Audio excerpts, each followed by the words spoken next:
आज के व्याख्यान में आप सभी विद्यार्थियों का स्वागत। आज हम हमारे पाठ्यक्रमानुसार सूरदास द्वारा रचित सूरसागर के भ्रमर गीत के पदों की व्याख्या का अध्ययन करेंगे। व्याख्या करने से पहले हम भ्रमर गीत और उसकी भूमिका एवं सूरदास के भ्रमर गीत के बारे में सामान्य जानकारी को जानते हैं। सूरदास भक्ति काल के सगुण कृष्ण भक्ति काव्य धारा के प्रतिनिधि कवि माने जाते हैं। हिंदी साहित्य में प्राय सभी कृष्ण भक्त कवियों ने सूरदास के भ्रमर गीत के अनुरूप भागवत के पौराणिक प्रसंग का मधुर भावपूर्ण चित्रण किया है। भ्रमर गीत का मूल आधार श्रीमद् भागवत पुराण है। भागवत के 10वें स्कंद के पूर्वार्ध के 46वें अध्याय की कथा के अनुसार मथुरा में रहने पर श्री कृष्ण ने एक दिन अपने प्रिय सखा उद्धव को नंद बाबा और यशोदा और ग्वाल बाल गोपियों के पास उनके कुशल समाचार पूछने तथा अपना संदेश देकर ब्रिज भेजा।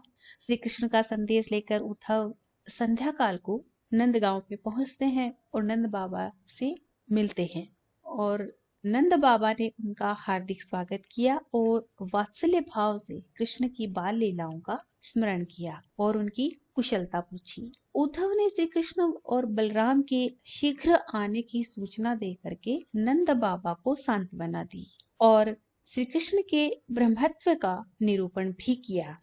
भागवत के 10वें स्कंद के 47वें अध्याय की कथा के अनुसार दूसरे दिन जब प्रातः गोपियों ने नंद बाबा के द्वार पर एक सोने का रथ खड़ा देखा तो उसी समय उन्होंने उद्धव को प्रातःकालीन कार्यों से निवृत्त होकर आते हुए देखा और गोपियों ने कृष्ण का मित्र, मंत्री और संदेश वाहक और उनका प्रिय सखा जान करके उद्धव का समुचित सत्कार किया और वे कृष्ण का ध्यान कर और उन्हें उनकी निष्ठुरता के लिए उपालंभ देने लगी। भावावेश में कृष्ण की अनेक लीलाओं को याद करके फूट फूट करके रोने लगी। तभी कहीं से एक भ्रमर उड़ता हुआ आ जाता है, भंवरा उड़ता हुआ आ जाता है और गोपियों के बीच में गुंजार करता हुआ मंडराने लगता है। तब कृष्ण से उसका रूप, गुण, वर्ण, क्रिया आदि की समानता को देख करके गोपियों ने भ्रमर के माध्यम से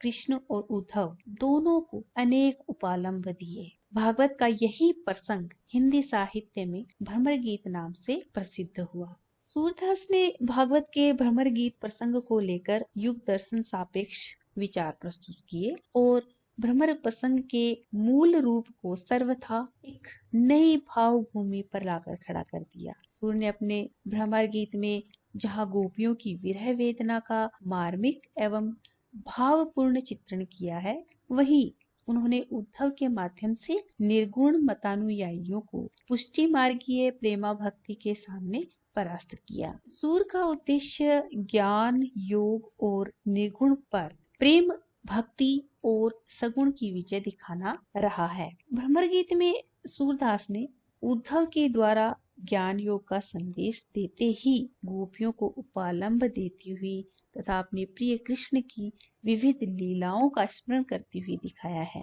इस कारण इसमें विरह वेदना का मार्मिक चित्रण किया गया है और गोपियां अपनी प्रेम निष्ठा को व्यक्त करती हैं। गोपियां अपनी विवशता, वेदना और प्रेम निष्ठा को व्यक्त कर विरह वेदना से व्यथित रहती हैं और उद्धव के मुख से ब्रह्मत्व अपनाने का संदेश पाकर गोपियां उन्हें कहती भी है कि उर्मे माखन चोर गड़े, अब कैसे हूँ निकसत नहीं हूँ तू, तेचे हुए जू अड़े। इस प्रकार अनेक तरह से अपनी विरह व्यथा प्रकट करती हुई गोपियां ज्ञान योग देने वाले उद्धव को निरुत्तर कर देती हैं। तो सूरदास ने भ्रमर गीत में गोपियों के माध्यम से विप्रलंभ श्रृंगार की मरण दशा को छोड़कर प्राय सभी दशाओं का यहाँ पे वर्णन किया गया है। इस प्रकार सूरदास का यह भ्रमर गीत एक श्रेष्ठ विरह काव्य प्रतीत होता है। उद्धव का शरीर सांवला और कृष्ण भी सांवले थे। गोपियों ने दोनों पर इसीलिए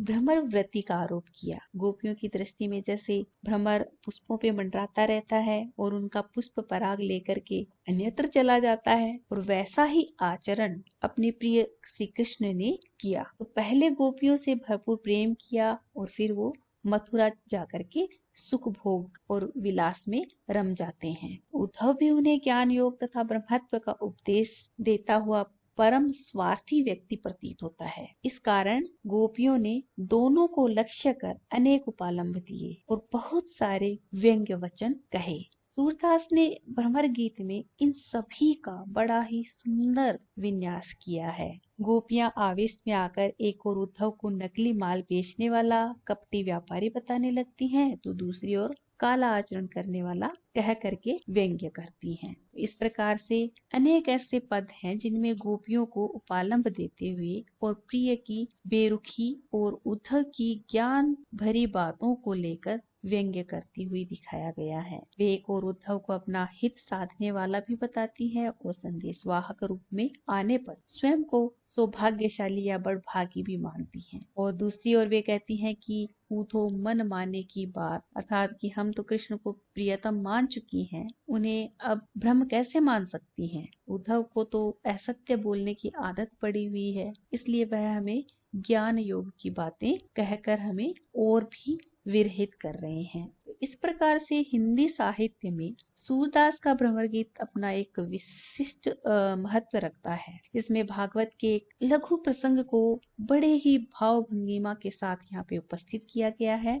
इसमें निर्गुण पर सगुण तथा ज्ञान योग पर प्रेम भक्ति की विजय दिखाई गई है। इस कारण इसमें गोपियों की विरह वेदना के साथ साथ उनके उपालंभों एवं व्यंग्य वचनों आदि को बड़ी कुशलता के साथ चित्रित किया गया है। आज हम इन सभी विशेषताओं को इन पदों के अंतर्गत देखेंगे। पहला पद है ऊधो अंखियां अति अनुरागी, इकटक मग जोवती अरुरोवती, भूले हूँ पलक न लागी, बिनु पावस पावस करी राखी, देखत हो विद्यमान, अब धो कहा कियो चाहत हो, छाड़ो निर्गुण ज्ञान, तुम हो सखा श्याम सुंदर के, जानत सकल सुभाई, जैसे मिले सूर के स्वामी, सोई करहु उपाय। ये प्रस्तुत जो पद है वह सूरदास द्वारा रचित सूर सागर सार से शीर्षक से लिया गया है और इसमें गोपियां अपने एक निष्ठ प्रेम की अभिव्यक्ति करती हुई उद्धव से ज्ञान योग और निर्गुण ब्रह्म की चर्चा छोड़ देने के लिए कहती हैं। वह इस प्रकार कहती हैं गोपियां कि हे उद्धव, हमारी जो ये आंखें हैं ये श्री कृष्ण के प्रति अत्यधिक अनुराग से परिपूर्ण है। इकटक मग जोवती अरुरोवती, भूले हूँ पलक न लागी, कि यह उनसे अत्यधिक प्रेम करती हैं और ये आंखें उनके दर्शनों की लालसा से हमेशा खुली हुई रहती हैं और भूल करके भी अपनी पलकें नहीं झपकती हैं। इकटक मग जोवती अरुरोवती, यहाँ पे कि हर वक्त ये आंखें श्री कृष्ण के आने वाले मार्ग पर अर्थात उनका जो आगमन मार्ग है उसको ही एकटक होकर के निहारती रहती है और भूले हूँ पलक न लागी, अर्थात भूल करके भी उनकी जो पलक है वो झपकती नहीं है। इस कारण वे हमेशा उस मार्ग की ओर बिना पलके झपके हुए एकटक उस मार्ग को देखती रहती हैं और रोती रहती हैं। बिनु पावस पावस करी राखी, देखत हो विद्यमान। पावस का अर्थ यहाँ पे वर्षा है। कवि ने इस तरह से वर्णन किया है कि इसी कारण कि बिनु पावस अर्थात कि बिना वर्षा ऋतु के ही पावस करी राखी, अर्थात कि बिना वर्षा ऋतु के ही यहाँ वर्षा ऋतु आई हुई सी रहती है, क्योंकि कि तुम प्रत्यक्ष और तुम देख भी रहे हो कि हमारी आंखें हैं वो कितनी अश्रुपूरित हैं। देखते हो विद्यमान, अर्थात कि तुम हमारे समक्ष खड़े हुए हो, विद्यमान हो और तुम यह सब देख सकते हो कि हमारी आंखें हैं वो बिना वर्षा ऋतु के भी में अश्रु जल की वर्षा हो रही है। तो ना मालूम अब भी तुम इतना क्यों हमें इस तरह से समझाना चाहते हो कि अब तो कहा कि यो चाहत हूँ, छाड़ो निर्गुण ज्ञान, अर्थात अब तुम हमारे क्या प्राण ही लेना चाहते हो, क्या चाहते हो? यदि ऐसा नहीं चाहते हो तो आप अपना ये जो नीरस निर्गुण ब्रह्म का जो ज्ञान है वह देना हमें बंद करो, छोड़ो उसको। तुम हो सखा श्याम सुंदर के जानत सकल सुभाई। फिर गोपियां उधर से कहने लगी कि तुम तो श्याम सुंदर श्री कृष्ण के बहुत ही प्रिय मित्र हो और उनके सभी तरह के उनका जो स्वभाव है वह सब कुछ उनके बारे में तुम परिचित हो, जानते हो। जैसे मिले सूर के स्वामी सोई करहु उपाय। फिर वह उद्धव को इस तरह से कहती हैं कि हे उद्धव, कि ऐसा उपाय करो कि जिससे हमें श्री कृष्ण के दर्शन हो जाए, जैसे उनसे हमारा मिलन हो जाए। गोपियों की यहाँ पे इस पद में प्रेम की एक निश्चयता और श्री कृष्ण के प्रति उनकी विरह वेदना का बड़ा ही मार्मिक चित्रण किया गया है। और इस पद के अंतर्गत अनुप्रास अलंकार के साथ साथ यमक और विभावना अलंकार है। बिनु पावस पावस करी राखी देखत हो विद्यमान, इस पंक्ति में विभावना अलंकार का वर्णन हुआ है। और भाषा बड़ी सरल और प्रवाह पूर्ण है। अगला पद देखते हैं। उपमा नैन न एक गही, कवि जन कहत कहत सब आए, सुधि कर नाहि कही। गोपियां कहती हैं कि नेत्रों की एक भी उपमा इन कवियों ने समझ बूझ करके नहीं की है और एक भी उपमा सटीक नहीं बैठती हैं। तो वे इस तरह से कहती हैं कि कही चकोर विधु मुख बिन जीवत, भ्रमर नहीं उड़ी जात। कहती हैं कि जिस प्रकार से नेत्रों की उपमा चकोर पक्षी से दी जाती है तो वह भी तुलना ठीक तरह से नहीं की गई है, क्योंकि चकोर पक्षी तो चंद्रमा को देख करके जीवित रहता है, प्रसन्न रहता है, लेकिन हमारे नेत्र तो कृष्ण के मुख रूपी चंद्रमा के बिना भी जीवित हैं। हरिमुख कमल कोस बिछुरेते, ठाले कत ठहरात। फिर आगे कहती है कि नेत्रों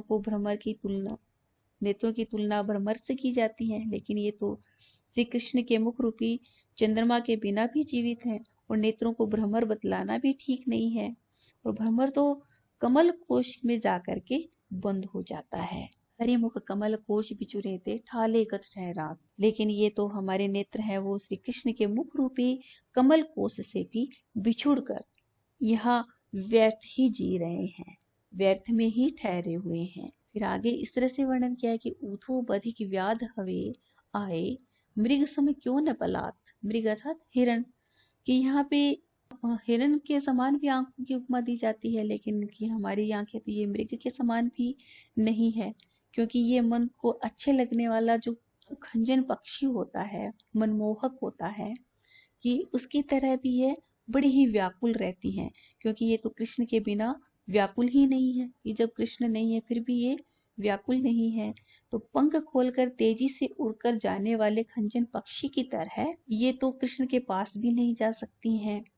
तो इस प्रकार से यदि ये मृग होते तो ये जो ऊधो रूपी जो शिकारी है वह उस शिकारी के आने पर यदि ये मृग जैसी होती तो ये यहाँ से उनको देख करके दूर भाग जाती, लेकिन ऐसा नहीं हुआ। भाग जाहे वन सघन श्याम में, जहाँ न को घात। कि ये कृष्ण रूप सघन वन में चले गए होते और जहाँ इन्हें किसी भी तरह का आघात या कोई चोट या कोई डर नहीं रहता। खंजन मन रंजन न होहि, ये कबहु नहीं कुलात। पंख पसारी न होत, चपल गति हरि समीप मुकुलात। प्रेम न होई कौन विधि कही, झूठे ही तन आड़त। फिर आगे इस तरह से वर्णन करती हैं कि प्रेम से भी इन नेत्रों की तुलना नहीं की जा सकती है, क्योंकि ये तो व्यर्थ में ही अकड़े हुए से रहते हैं और प्रेम में कभी भी अकड़ नहीं होती है। तो यह उपमा भी झूठी है। केवल मछली से इनकी कुछ समता दिखाई देती है। सूरदास मीनता कछु जल भरी कबहू न छाड़त। मछली बिना पानी के जीवित नहीं रह सकती है और ये नेत्र श्री कृष्ण के विरह में आंसुओं के बिना नहीं रहते हैं। और मछली सदा पानी में रहती है तो ये नेत्र भी सदा अश्रु जल से भरे हुए रहते हैं, तो उसे कभी नहीं छोड़ते हैं। तो यह जो उपमा है मछली की, यह हमें थोड़ी सटीक लगती है। तो सूरदास ने नेत्रों के लिए कवियों द्वारा बतलाए गए जितने भी उपमान है, उन उपमानों में से सिर्फ और सिर्फ एक मीन के उपमान अर्थात मछली के उपमान को ही उन्होंने उचित माना है, सटीक माना है। तो इस तरह से परंपरागत बतलाए जा रहे उपमानों की अनुपयुक्तता स्पष्ट करने में कवि ने बड़े ही कौशल का यहाँ पे परिचय दिया है। और इस पद में अनुप्रास, उपमा और रूपक के साथ साथ पुनरुक्ति प्रकाश अलंकार का भी वर्णन हुआ है।